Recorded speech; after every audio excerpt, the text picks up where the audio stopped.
इस वक्त की बड़ी खबर आपको बता दूं, अब औपचारिक तौर पर कहा जा सकता है कि हेमंत सोरेन को ईडी ने गिरफ्तार कर लिया है। मुख्यमंत्री पद से इस्तीफा देने के बाद हेमंत सोरेन की गिरफ्तारी का औपचारिक ऐलान कर दिया गया है। अब ईडी हेमंत सोरेन को लेकर रांची में एनफोर्समेंट डायरेक्टरेट के दफ्तर में जाएगी और उनसे दूसरे राउंड की पूछताछ की जाएगी। अपडेट के लिए चलते हैं इंडिया टीवी के संवाददाता अतुल भाटिया के पास। अतुल, आपने पहले यह खबर दी थी, सही खबर निकली, उन्हें उनके ऑफिस ले जाया जा रहा है, और क्या अपडेट है आपके पास? देखिए रजत जी, अब ऑफिशियली एनफोर्समेंट डायरेक्टरेट ने डिक्लेयर कर दिया है कि जो हेमंत सोरेन है उनकी गिरफ्तारी कर ली गई है। अभी जो हेमंत सोरेन है वो अपने घर पर है, उनको ईडी ऑफिस लेकर जाया जाएगा, पूछताछ की जाएगी और कागजी कार्रवाई की जाएगी। 9:30 बजे जो है वो हेमंत सोरेन की गिरफ्तारी दिखाई गई है। रजत, जो हेमंत सोरेन से आज जो पूछताछ की गई थी उनके घर के अंदर, वहां पर लगातार उनसे इस बारे में पूछा गया था कि किस तरीके से पूरा जो जमीन घोटाला हुआ है उसमें उनकी इन्वॉल्वमेंट, क्योंकि एक आईएएस समेत 14 गिरफ्तारियां इस पूरे मामले के अंदर पहले हो चुकी है।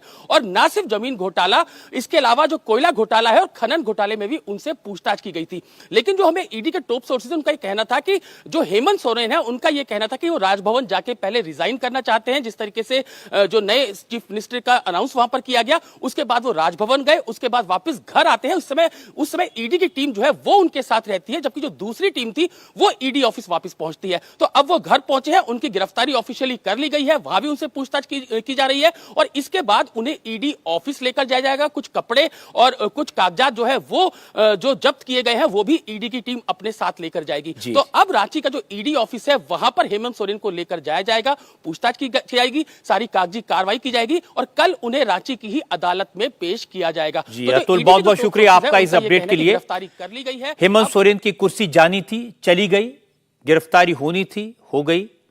लेकिन अब सवाल यह कि अब नई सरकार का गठन कब होगा?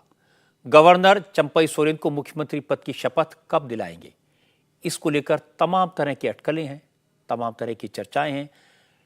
कहा जा रहा है कि दावा कुछ भी किया जाए, लेकिन चंपई सोरेन के साथ सारे विधायकों का सपोर्ट नहीं है। झारखंड मुक्ति मोर्चा में दरार है। अब से थोड़ी देर पहले कांग्रेस के नेता दावा कर रहे थे कि उनके साथ 47 विधायकों का सपोर्ट है, लेकिन चंपई सोरेन ने कहा था उनके साथ 41 विधायक हैं। अब फैसला गवर्नर को करना है, वो ठोक बजाकर फैसला करेंगे और जब तक फैसला नहीं होता तब तक इस तरह की अटकलें लगती रहेंगी। कल भी बड़ा दिन है। कल चुनाव से पहले सरकार इंटरिम बजट पेश करेगी और कल जब बजट आएगा तब वित्त मंत्री का बजट भाषण होगा। वो पूरा भाषण आप इंडिया टीवी पर लाइव देख सकेंगे। बजट की बारीकियां समझाने के लिए एक्सपर्ट्स का एक पैनल होगा। बजट पर यह स्पेशल कवरेज सुबह 9 बजे से शुरू होगी, तो सुबह 9 बजे से यह स्पेशल कवरेज देखिए, मोदी का बजट। आज की बात में इतना ही। मेरी आपसे अगली मुलाकात कल रात 9 बजे होगी। फिलहाल हेमंत सोरेन की गिरफ्तारी पर लेटेस्ट